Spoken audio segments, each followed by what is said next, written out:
हैदराबाद। एक बेलपत्री का वृक्ष, आप खड़े होना आपके घुटने तक होगा। एक बेलपत्री का वृक्ष आपके कंधे तक होगा। एक बेलपत्री का वृक्ष आपके सिर से ऊंचा होगा। गौरी, कात्यायनी और महालक्ष्मी, तीन बेलपत्री के वृक्ष की अवस्था रहती। कौन से बेलपत्री के वृक्ष से पत्तियों को तोड़ा जाता है? जम के बोलो जरा। कौन से बेलपत्री के वृक्ष से पत्तियों को लिया जाता है? गौरी से? बोलो जरा। नहीं। कात्यायनी से? नहीं। बेलपत्री की पत्तियों को लिया जाता है महालक्ष्मी से। किससे लिया जाता है? महालक्ष्मी से, जो तुम्हारे सिर से ऊपर हो, जिसकी छाया तुम पर पड़ रही हो। ऐसा वृक्ष, बड़ा वृक्ष होना चाहिए, जिससे पत्ती को लेकर जब हम शंकर भगवान को समर्पित करते हैं तो लक्ष्मी को जब हम लेकर आते हैं और भगवान शंकर को जब देते हैं और उस पत्ती को हम वापिस जब उठाते हैं तो भगवान महालक्ष्मी को अपने घर में प्रदान कर देता है।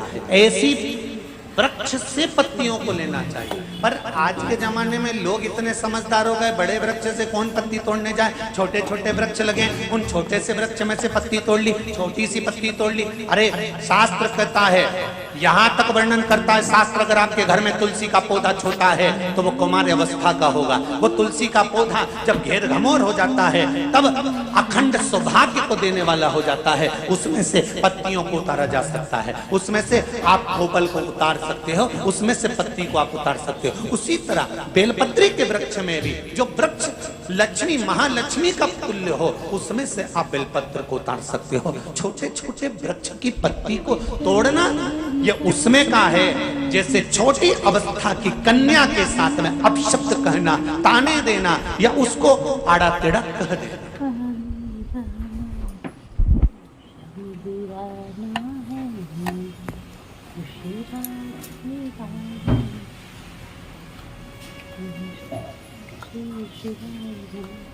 नवरात्र में कन्याओं का भोजन कराती हो कि सौभाग्यवती माताओं का भोजन कराती हो? जल्दी बोलो। कन्याओं का। तो सौभाग्यवती को कराने में क्या दिक्कत है? नवरात्रि में सौभाग्यवती को भोजन कराने में क्या दिक्कत है? पर दुनिया के लोग कहते हैं कि नवरात्रि में कुंवारी कन्याओं का भोजन कराना चाहिए। और जब सौभाग्यवती माताओं का भोजन होता है, सुहागन करते हो, जब तुम्हारे घर में जब सुवासनी करते हो, सौभाग्यवती माताओं का भोजन करते हो, तब कुंवारी कन्या का भोजन कराते हो क्या? नहीं, उस समय सुहागन माताओं का भोजन होना जरूरी है। ये एक अवस्था होती है कि कब कुंवारी कन्या को भोजन कराना है, कब सौभाग्यवती को भोजन कराना है, कब बटुकों को भोजन कराना है, कब ब्राह्मणों को भोजन कराना है, कब ब्राह्मण के बच्चे को भोजन कराना है, कभी साधु संत सन्यासी तपस्वी साधक उपासक को भोजन कराना है। एक समय की अवस्था होती है। जैसे जिसकी पत्रिका में मंगल होता है, जिसकी राशि के अंतर्गत मंगल होता है और उसका विवाह नहीं हो रहा, या मंगल होने के कारण उसको तकलीफ आ रही है, या विवाह हो भी गया तो संबंध टूटने जैसा हो गया, कहीं कहीं अदालत में कार्रवाई चलने लगी, कहीं कहीं विवाद जैसी स्पर्धा उत्पन्न हो गई, कहीं कहीं विवाद सामने आ गया, तो उसको कुछ नहीं करना चाहिए। अगर बाजार जाए, अगर मूंगा किसी की अंगूठी में लगा हुआ हो, या मूंगा कहीं उसके घर में पड़ा हो, या मूंगे की माला पड़ी हुई हो, उस मूंगे का पानी, मूंगे को पानी में डाल दो और उसका पानी शंकर भगवान को मात्र 31 दिन तक लगातार चलाना प्रारंभ कर दे, अदालत में केस बंद हो जाएगा और पति पत्नी वापस एक जैसे हो जाएंगे, वापस जुड़ जाएंगे। और अगर विवाह नहीं हो रहा है तो मंगल राशि वाले का अगर विवाह भी नहीं हो रहा है तो मंगल विवाह आनंद के साथ पूर्ण होगा। ज्यादा भटकना, बस 31 दिन तक मूंगे का पानी, जो मूंगा आप लोग अंगूठी में पहनते हो, हाथ में पहनते हो, माला पहनते हो, उसी मूंगे को पानी में डालकर उसका जल शंकर को चढ़ाना प्रारंभ कर दो।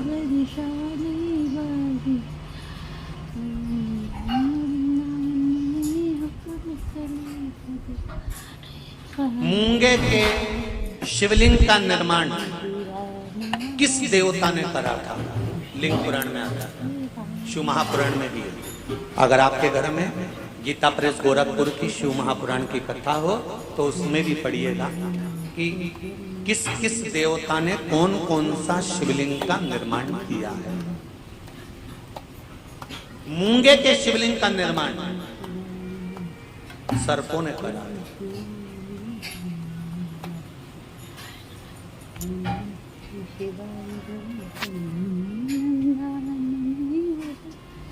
जब शिवलिंग का निर्माण हुआ, पूजन हुई, शिवजी ने आकर आशीर्वाद प्रदान करा, तब सर्पों ने केवल एक बात मांगी थी कि हमारी इन सर्प कन्याओं, ये सांप की बेटियां हैं, सर्प की बेटियां हैं, सर्प के पुत्र हैं, इनका विवाह कैसे?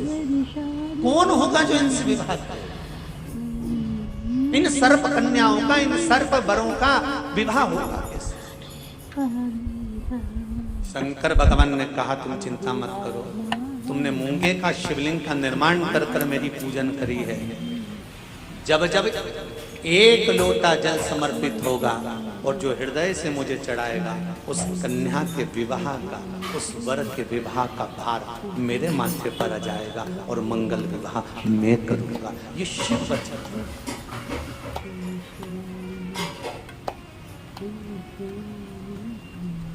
एक बहुत सुंदर सा प्रसंग है, जरा ध्यान दीजिएगा। कई लोग कहते हैं हमारा गुस्सा कंट्रोल में नहीं आता, बहुत गुस्सा आता है गुरुजी।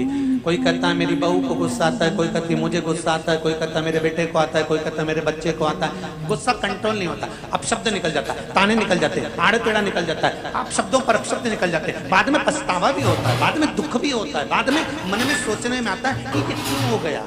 तो कुछ दिन मूंगे का पानी, अगर मूंगा नहीं हो तो केवल जल का पात्र, उसमें केवल एक हरी मूंग डालकर शिव जी को वो जल चढ़ाना प्रारंभ कर दो। 15 दिन 20 दिन प्रतिदिन शंकर को जल चढ़ाना प्रारंभ तो करो। क्रोध कितना भी तेज आ रहा होगा, संयम में आना प्रारंभ हो जाएगा और मुख से अपशब्द निकलना बंद हो जाएगा।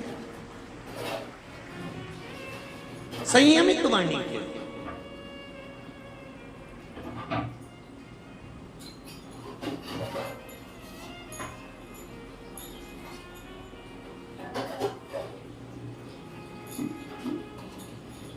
केवल शंकर भगवान की आराधना किस रूप में करना है, कैसे करना है, किस तरह से करना है, शंकर भगवान की पूजन किस रूप में करना है, किस तरह से करना है, हमको शिव महापुराण के माध्यम से ये सीखना है। क्यों? क्योंकि हम बहुत सी गलतियां करते हैं साहब। जरा जरा सी बात में अदालत में केस पहुंच जाता है, जरा जरा सी बात में पति पत्नी अलग हो जाते हैं, जरा जरा सी बात में भाई भाई अलग हो जाते हैं। कारण क्या है?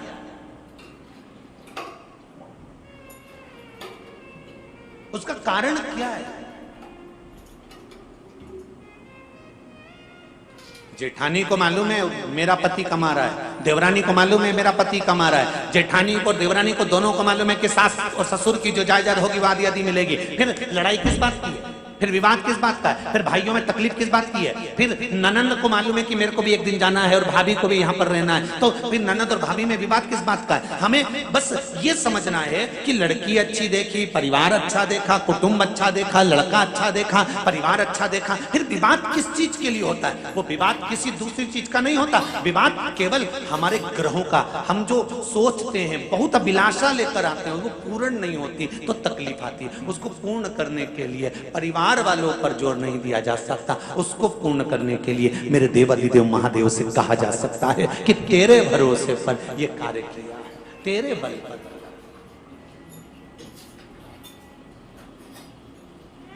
विदुरानी ने कहा भगवान कृष्ण से, ठाकुर एक बात आपसे पूछना है। भगवान कृष्ण ने पूछा, पारसम्भी काकी विदुरानी जी पूछिए, क्या पूछना है? विदुरानी कहती है मुझे केवल इतना सा पूछना है कि भगवान अपने भक्त से उसकी प्रिय चीज, उसकी प्रिय वस्तु क्यों छीन लेता है? भगवान कृष्ण कहते हैं पारसमणि, काकी जी, विदुरायन जी, जिस समय आपकी कोई चीज भगवान छुड़ा ले तब आपको नाचना चाहिए, खुश होना चाहिए। क्यों? पूरी दुनिया के सेठों को छोड़कर परमात्मा को तू ही ऐसा सेठ मिला जिससे कुछ लेकर परमात्मा गया है। पूरी दुनिया के सेठों को छोड़कर परमात्मा को केवल तू सेठ मिला, तेरे पास परमात्मा आया और तुझसे कुछ लेकर गया है। जब तुम्हारी कोई वस्तु तुम्हारे पास से चली जाए, कोई चीज तुम्हारे पास से चली जाए, तो उसमें दुख नहीं मनाना। परमात्मा ने दिया था, परमात्मा लेकर चले गया, उसमें तुम प्रसन्न होना कि वो देव अधिदेव महादेव ने दी थी और उसने वापिस ले ली है, उसमें दुख नहीं करना।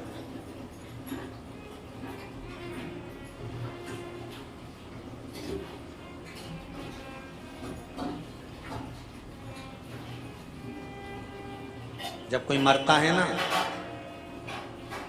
तो घर के लोग रोते हैं, इनको कोई रुलाता है? अरे बोलो तो सही भाई, शादी में महिला संगीत में डांस करना है, नाचना है, तो उसकी तो प्रैक्टिस करना पड़ती है 15 दिन पहले। पर कोई मरे तो इतने सारे लोग आएंगे तो बैठ के रोना पड़ेगा, तो इसकी प्रैक्टिस कोई कराता है? अरे बोलो जम के कोई कराएगा? नहीं, इसकी प्रैक्टिस नहीं कराई जाती और रोने की प्रैक्टिस नहीं कराई जाती। पार्वती जी ने शिव जी से पूछा कि ये मरने के बाद परिवार वाले क्यों रोते हैं?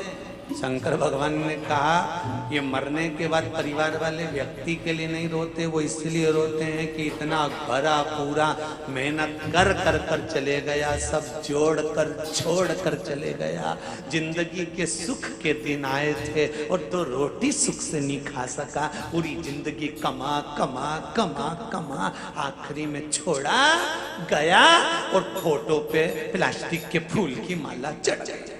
इसलिए रोना आ रहा है कि सब छोड़ कर चले गया। जो जिंदगी भर मेहनत करी, अब खुशी का समय आया था, अच्छा समय आया था, गोल्डन समय आया था और बड़ा सुंदर समय आया था, जिस समय खाने की समय था, एंजॉय का समय था, फुल एंजॉयमेंट जीवन को जीना था, उस समय पर जाने का समय हो गया। निवेदन करूंगा हैदराबाद वालों, जितने लोग आस्था पर कथा सुन रहे हैं, फेसबुक पर सुन रहे हैं, प्रतिदिन हर पल हर क्षण हर घड़ी जितने दिन आपकी जिंदगी के हैं, ये मत सोचना कि परसों के दिन मैं अच्छे से ये कर लूंगा, मैं कल ये कर लूंगा, मैं नरसों ऐसा कर लूंगा, मैं 8 दिन बाद ऐसा कर लूंगा, मैं 15 दिन बाद ऐसा कर लूंगा। नहीं, शिव महापुराण की कथा कहती है काल करे सो आज कर। जिंदगी का कोई ठिकाना नहीं, श्वास का कोई भरोसा नहीं, इस मनुष्य देह का कोई ठिकाना नहीं, कब जाना पड़ जाए। इसलिए रोज प्रतिदिन सुबह से उठने के बाद अपनी दिनचर्या को इससे जीना कि कल का दिन आए कि नहीं आए, आज ही फुल एंजॉयमेंट, खूब जोरदार छोटी मोटी करके डेंटिंग पेंटिंग करके खाया पिया मौज करा और अपनी जिंदगी को मस्त जिए, रो कर नहीं। नहीं तो सुबह से उठे और रोकर जिंदगी जी रहे हो। बहू ने ऐसा कह दिया, सास ने ऐसा बोल दिया, देवरानी ने ऐसा कर दिया, नंदन ने ऐसा कर दिया, तुम्हारे भाई ने ऐसा कह दिया, तुम्हारे बंधु ने ऐसा कर दिया, काका जी ऐसा बोल रहे थे, रिश्तेदार ऐसा बोल रहे थे, फूफा जी ऐसा बोल रहे थे। नहीं, सुबह से उठो और चेहरे पर स्माइल हो और मुख पर श्री शिवाय नमस्तुभ्यम हो। घर के लोग भी कहें बहू आज बड़ी प्रसन्न दिख रही है, तो कह देना शिव महापुराण की कथा में जीने का तरीका सीख लिया है, कब मर जाऊं ठिकाना नहीं, इसलिए रोज एंजॉयफुल जीना चाहती हूं, अपनी जिंदगी को फुल एंजॉयमेंट के साथ जीना चाहती हूँ, कब मर जाऊं इसका क्या ठिकाना। इसलिए जोरदार जोरदार हम ये भी नहीं कहें कि बहुत सोना चांदी पहनो, तुम तो तुम्हारे पास जो अच्छी अच्छी साड़ी रखी हो उनके पटरी लगा लगा के अच्छी जोरदार पहनो, क्योंकि सब धरी की धरी रह जाएगी, बाद में दूसरे पहनेंगे, तुम ऊपर क्या पहनोगे? फिर ऊपर जाके क्या याद करोगी? यमराज से कहोगी ये यमराज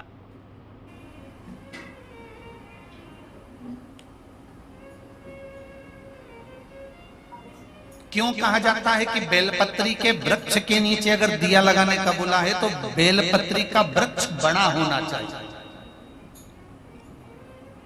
छोटा सा बेलपत्री का वृक्ष और उसके नीचे तुम दिया लगा रहे हो तो उसकी छांव तुम्हारे ऊपर नहीं आएगी क्या? नहीं।